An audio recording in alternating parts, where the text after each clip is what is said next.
Right now at 11, we've got Disney resort attractions that are completely closed down this midday after an alligator grabbed a toddler at one of its luxury resorts. We are live there with that search. And Orlando politicians weigh in on the mass shooting in their city as the mayor steps up his support for the families and the victims. Also, new video capturing a college student's heroic act, how he stopped a gunman from killing his classmates. Live, the news on NBC6 starts now. This midday, an exhaustive search at Walt Disney World in Orlando continues right now, more than 14 hours after this happened.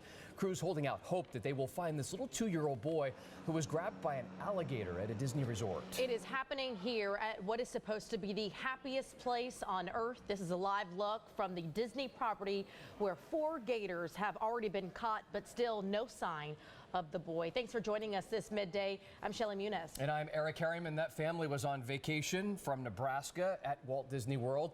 When employees finally got to them at the side of the lagoon, Dad, they say, was trying to wrestle that alligator to pull his son from the alligator's mouth. NBC6 reporter Amanda Placencia is live there right now. And Amanda, quite clearly, Dad's efforts to try and get that little boy away from that alligator were not successful. Yes, Eric, we're still waiting on some more updates, but it's just in the middle of all this tragedy surrounding Orlando. Some more bad news as that toddler was grabbed by an alligator in a lake here at Disney's Grand Floridian Resort.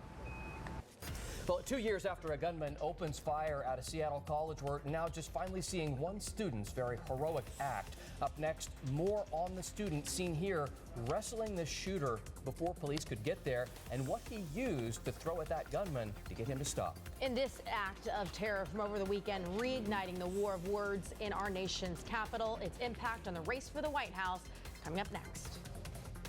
All right, South Florida, we're feeling that heat outside. Right now in Fort Lauderdale, we're seeing full-on sunshine, upper 80s right now. We are dry in Fort Lauderdale and most of Broward County. However, we are beginning to see a few of the showers popping up in Miami-Dade. I'll have details coming up right after the break.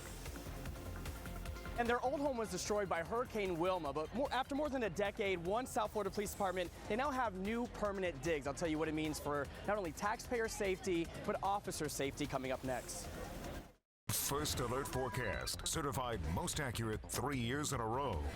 All right, South Florida, 11:20 here. Things have been quiet so far. Broward County looking pretty good, but now we're beginning to see those showers and thunderstorms popping up in Miami-Dade. Exactly what we were talking about all morning long. Our live first alert Doppler looking pretty active all along the turnpike down into the Kendall and Cutler Bay area, and definitely something we want to keep an eye on as these showers continue to push towards the north as the day goes on. As far as temperatures are concerned, we are quickly warming up, and that's allowing these showers and thunderstorms to kick up.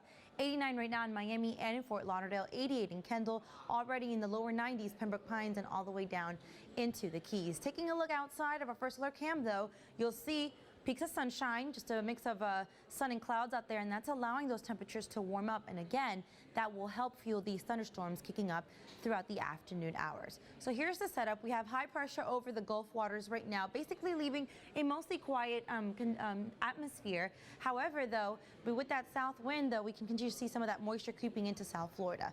All eyes are here, though. National Hurricane Center right now keeping an eye on this area of low pressure. Right now, only giving it about a 20% chance of formation within the next 2 to 5 days. Nothing that we need to worry about as it will continue to push towards the west. But either way, keep it locked to NBC6 and we'll let you know exactly what's going on with this system. As far as your first alert forecast for the rest of the afternoon, temperatures will be in the lower 90s. Keep the umbrellas handy. It will be feeling hot and we will be seeing those thunderstorm chances go up, especially into the early afternoon hours, lingering into the early evening hours. And the heat's going to stick around for the next few days. As you can see, best chance for showers and thunderstorms will be Thursday and Friday.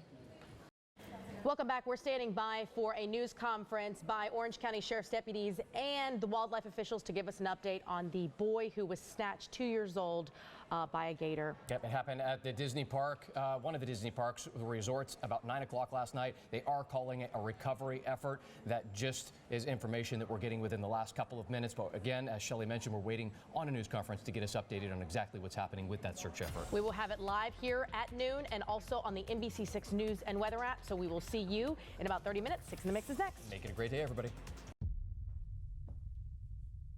I came here to tell you something, and I just can't remember what it is now. It'll come to me. Don't miss the Ellen DeGeneres Show now on at 3 p.m. on NBC 6.